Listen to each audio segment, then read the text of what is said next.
Hi Krishna వందే జగద్గురు. మన హృదయం ఎప్పుడైతే రాధాకృష్ణుల యొక్క ప్రేమతో నిండిపోతుందో, వాళ్ళ కాన్షియస్నెస్తో మనం ఎప్పుడైతే కనెక్ట్ అయి ఉంటామో, అందరి హృదయాలు బృందావనమే, మన ఇల్లంతా కూడా ఒక బృందావనమే. సో కృష్ణుడు రాధా అనగానే ఎటర్నల్ లవ్ గుర్తుకొస్తుంది. మనమంతా కూడా, యూనివర్స్ అంతా కూడా వాళ్ళ యొక్క ప్రేమ చైతన్యంతో యునైట్ అయి ఉంది. సో కృష్ణుడు రాధా అనగానే ఒక అపూర్వమైన ఒక డివైన్ లవ్ని మనము ఎక్స్పీరియన్స్ అవ్వగలుగుతాం. లైక్ కృష్ణాస్ ఫ్లూట్ కానీ మ్యూజిక్, ఎనీ మ్యూజిక్ మనం వింటున్నప్పుడు మనల్ని మనమే మర్చిపోతాం. So we will be in that presence of that music అనమాట. అలానే కృష్ణుడి యొక్క ఫ్లూట్ వింటున్నప్పుడు కూడా మనల్ని మనమే మైమర్చిపోతాం. మన మైండ్, బాడీ అండ్ సోల్ ఎప్పుడైతే మనము రాధాకృష్ణుడి యొక్క కాన్షియస్కి సరెండర్ అయిపోతామో, then the miracle and the magic of leela happens.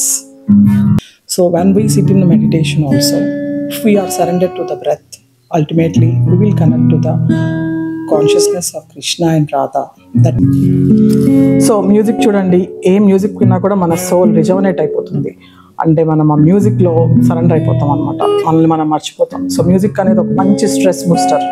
So everybody మ్యూజిక్ని నేర్చుకోండి, పిల్లలంతా కూడా మీ స్ట్రెస్ని తగ్గించుకోండి. Thank you Charvi for your background music.